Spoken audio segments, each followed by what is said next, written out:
settle.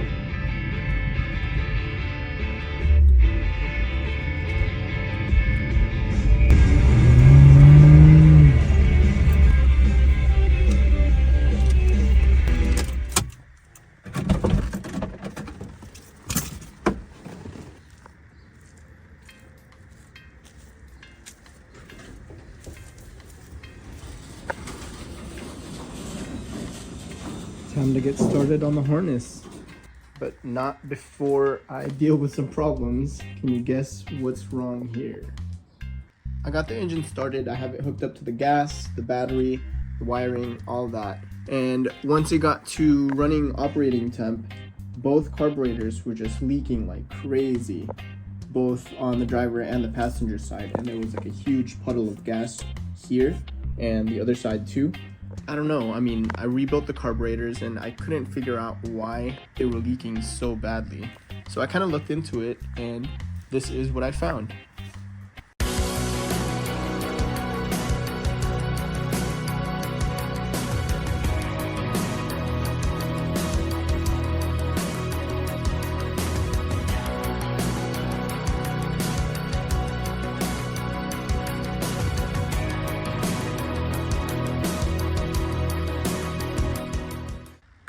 So the carburetor rebuild kit comes with all the gaskets and all the valves and everything on the internals and everything on top. What I learned is that down here on the throttle body, there's actually these bushings that could go bad. And I'm pretty sure that's what's happening to mine because the gas is just leaking out of here and on both sides. So they're really, really bad. I've had this set of carburetors as spares. The throttle body is what I was really looking at. My idea was to take this and that out and swap it into my freshly rebuilt carburetors. The linkage or the bracketry is kind of weird. This is really, really short and this is really long, so there was no way for me to get this to kind of operate properly. So kind of scratched that idea out and I just put those back in. I ended up finding a cheap pair of carburetors online, so I took these out and moved them onto mine. And unfortunately, they were still leaking. I'm coming back from San Pedro, and a friend of mine had a spare set of carburetors for me. These are the same ones that I have, the Solex PDSIT 2 and 3. It looks like they're just a little bit dirty, but I don't think they really leaked. From my understanding, his engine was running perfectly fine before he upgraded to, I think, MPs. So I'm gonna bolt this into my engine, see if I can get it to idle properly and check to see if they're leaking or not. Okay, I have this bolted into the engine, and just for the record, these are actually a Brosol brand, which I think is a Brazilian one, but I think they should still be Solex, which is right there.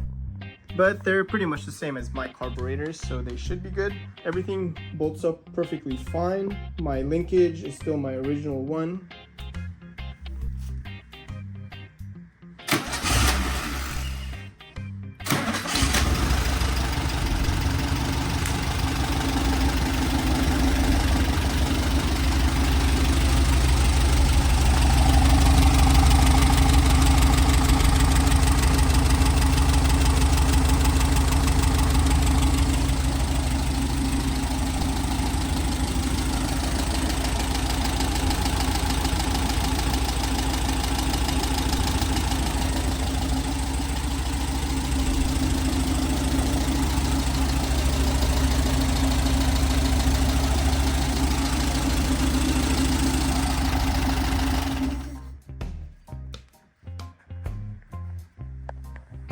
So I think they're okay. I think I'm just gonna take these off one more time and just kind of scrub and clean off this carburetor. I'm not gonna disassemble it, just really just clean the outside. You know what? I think I'm gonna put the transmission in first. It's kind of just sitting there on the ground and it's taking up a lot of real estate in the garage.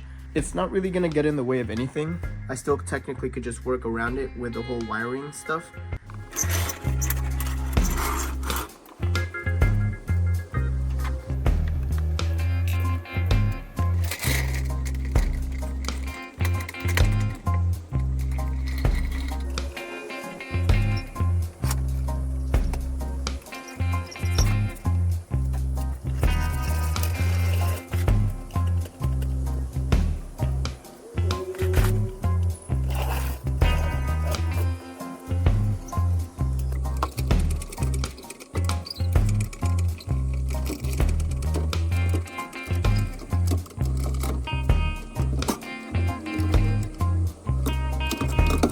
Okay, you're looking at the hole where the nose cone of the transmission goes into, and I'm gonna try and install this rubber seal.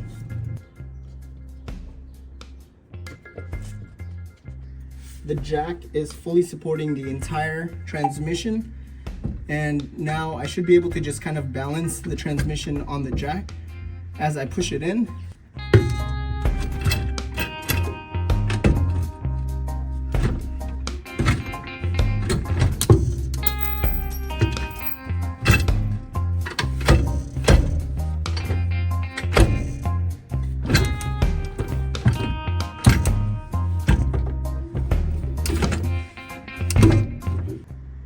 We're really close now. I have the transmission mounted up onto that bracket, but just not bolted in yet. I have this pretty much lined up. I just have to push it in a little bit further.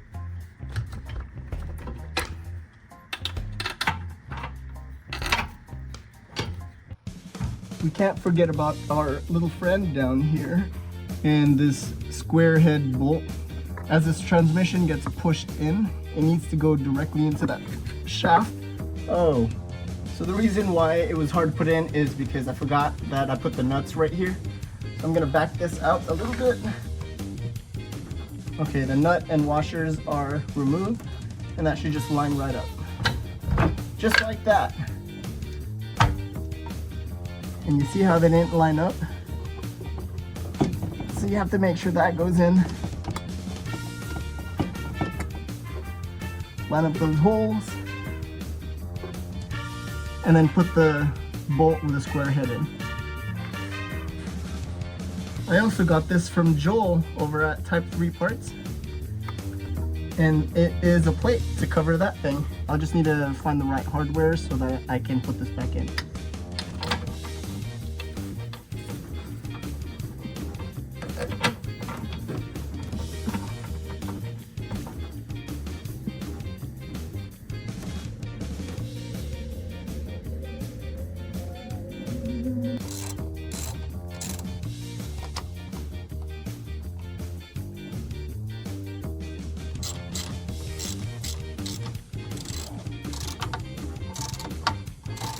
Now the ground strap, where did I put it? Right here. I think that's pretty much it down here. I have the fuel filter bracket bolted into the side of the transmission. I have the clutch cable going through the Bowden tube and through the transmission hole thing here and going through the clutch fork. I'm also going to be swapping out my rear suspension. This black one I bought from Rock Auto for like $15 way back in the day. And I'm going to be replacing the one that was on the Squareback, which are these coilover type. Who knows how long this has been on the Squareback. So I'm just going to change it to that. It bolted right up, so I think it's going to be okay. The heater cables, you can kind of see right there. Since I've deleted the heater boxes, these are no longer in use, so I just kind of zip tied them to each other so they're out of the way, and I put that on top of the transmission.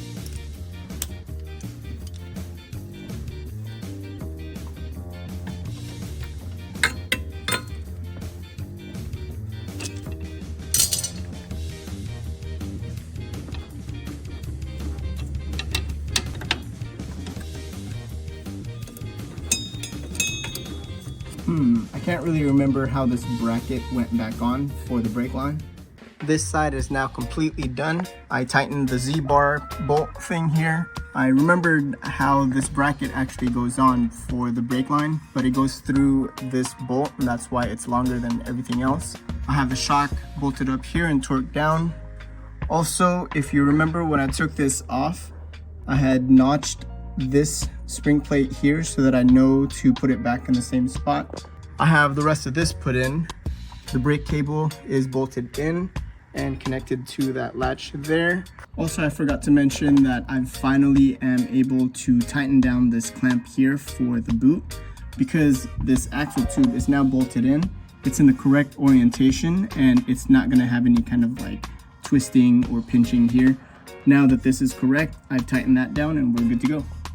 All right, finally time for the wiring harness. I have this laid out pretty much how it's gonna get installed onto the Squareback. Those are the cables that go into the fuse block, the ignition cable and steering and all that stuff.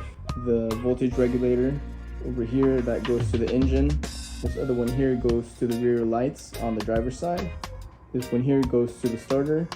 And this one here goes to the rear lights on the passenger side. And I've already removed the driver fender. I previously labeled them, but I think I'm gonna do a little bit more of a cleaner job just to kind of, I don't know, it's gonna be hidden, but might as well just do that now while I have it out. This is the engine cable.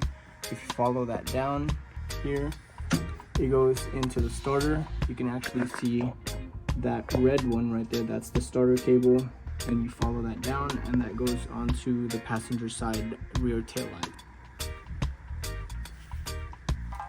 Down here it goes into the body again, and that's where it goes into the regulator. Keep following it down this channel here, and that's where it goes into the fuse box.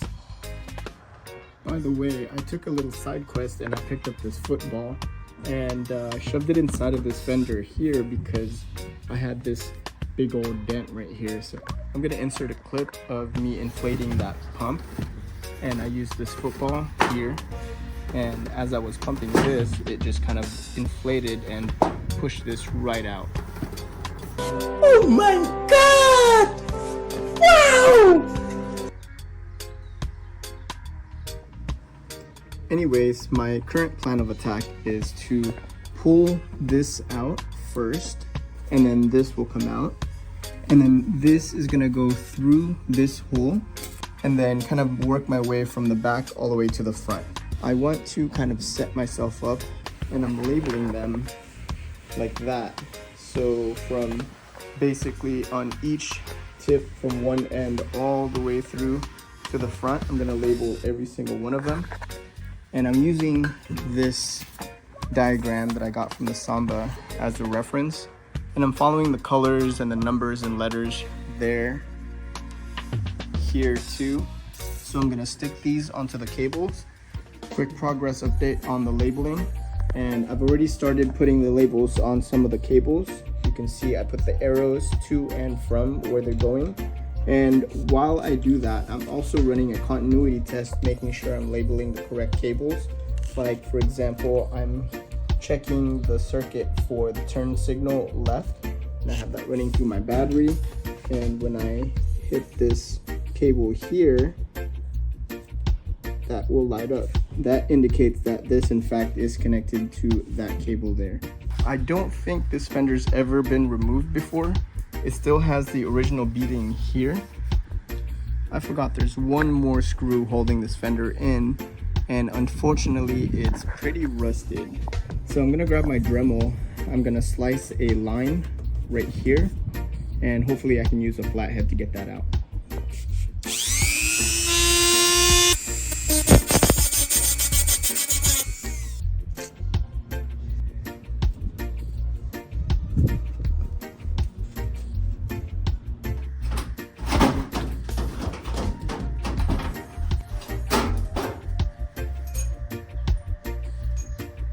Both fenders are now removed, and this is what it looks like underneath. And I have to say, I'm actually really glad that it's in pretty good condition.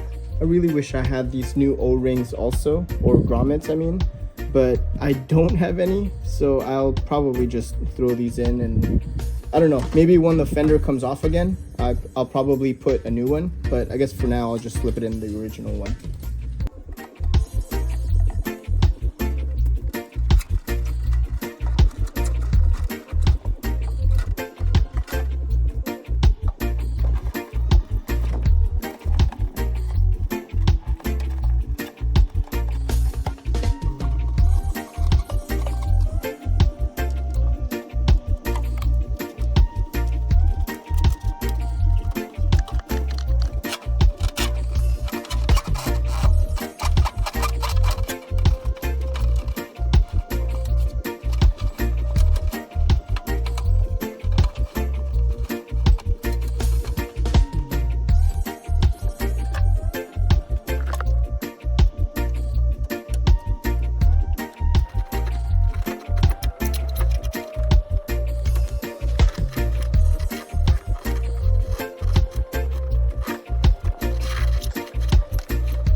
All of the cables that are connected to this voltage regulator has been disconnected, and the entire harness pulled out of that hole there.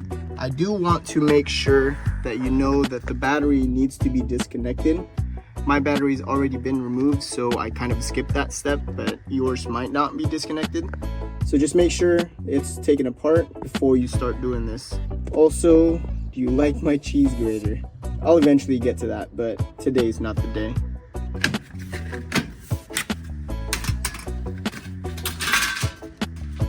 We're pretty much at the very end of removing this entire harness. I think I'm gonna unplug down there first. Once that's taken off, I'll kind of fish it towards this way and out there behind the seat. Okay, this is gonna be kind of a lot, and I have the new one here so I can kind of reference what I'm taking off. So I think I'm gonna do this off camera. I may even have to pull off one of the gauges because I think some of these lines go to the back of that. All these wires, I don't know what they're for. I just helped my cousins with their stereo. Man, that was tough. There's like barely any space in here. I probably could just remove this entire block, but I don't want to just have to go through all of that again. So I had to kind of fish my way through back here. And there's just so much you need to really get into. This dashboard needed to come out for this gauge to come out, and then there's some cables out here. I didn't bother recording any of me pulling them out. I just took the pictures of the ones that I pulled out. You can see there's labels on here already because I did the wiring on this a long time ago, like, I don't know, 3 years ago. And all I did was I took everything apart and I double checked for continuity and make sure everything was there. And I didn't bother replacing the wiring harness. So I should have done that to begin with, and now I'm learning my lessons, so I'm doing it twice. So yeah, this is pretty much almost ready to come out. There's just 2 more cables connecting this main loom to this dash, and I don't want to pull that out yet. I've unplugged it, but I want to connect like a rope or string or something so that when I pull out the cables, I can have the string go through and then pull it back out with a new one. So the old harness is completely removed here, and the new one is not quite ready to go in quite yet because I think I want to at least scrub this down just a little bit more. I'm actually really glad that I went and cleaned this up because it actually looks really nice. So I scrubbed all of this up, even this rubber here, it was really nasty. The rust, I mean, it looks like it's really bad, but it's not poking through or anything. So I think in the future, I'm gonna use some POR 15 all along the bottom there, and maybe even on some of the seams here. You can see the original seam sealer they used. It's starting to kind of crust off, like this one here. See, that kind of just fell off, and they've been falling off as I've been cleaning it. So I think I'm gonna come back in here later, use POR 15 or seam sealer or something all the way around. I'll probably end up replacing this. I think I can find this from ISP West, so I'll order that, and maybe when it comes in, I'll put that back.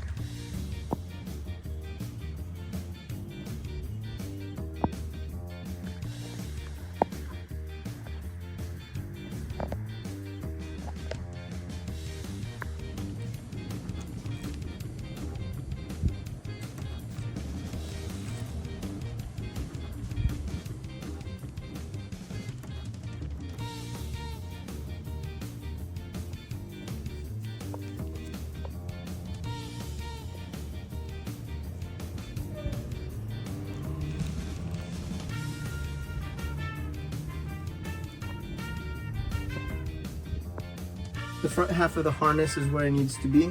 I basically just fed it through this hole here where I pulled out the original one. And now the back, I just need to feed it through the hole that was right here next to that regulator. The entire engine harness is now installed. I have the rear brake light here installed with a little bracket through that grommet, through the body, and then even routed it here through the engine bay from this side, and then underneath. The starter cable is connected back here, following it through here underneath. It splits off to the engine cable there. Here on the driver's side brake lights, through here on the body, going through this hole. Everything's connected to the voltage regulator. going through here, all the way up, and into the fuse box and the column and the starter and everything. One of the things I noticed about this new harness is that it's a little bit longer. When this fender is bolted in, there's like a bracket that holds this harness in place here, but I will just deal with that later. I think the carpet hides it anyways, so that's just gonna stay like that. In the Squareback, there's 3 components that the replacement harness doesn't really cover. The first one is the front wiring harness for the front lights. The second one is the cable that connects from the regulator over to the positive side of the battery, and that also connects to the positive side of the starter motor. And the third one is this little one that connects from the tail light over to the rear hatch. I think that's pretty much the end of my engine harness video. I know it got kind of derailed because of the whole carburetor situation, but at least I still got the harness all installed. I was really hoping that in this video, if I had time, I was going to be able to install my secondary harness. And that harness was going to be for the engine sensors that I put in, like the cylinder head temperature, the oil pressure, and the oil temperature. So that's all going to be included on that secondary harness. We're really close to getting this car back on the road again. So in the next episode, you're going to see this engine put in, as well as all the rest of the harnessing cables for the engine. I should get this back out on the road again. So thanks again for following along, guys. We're almost there.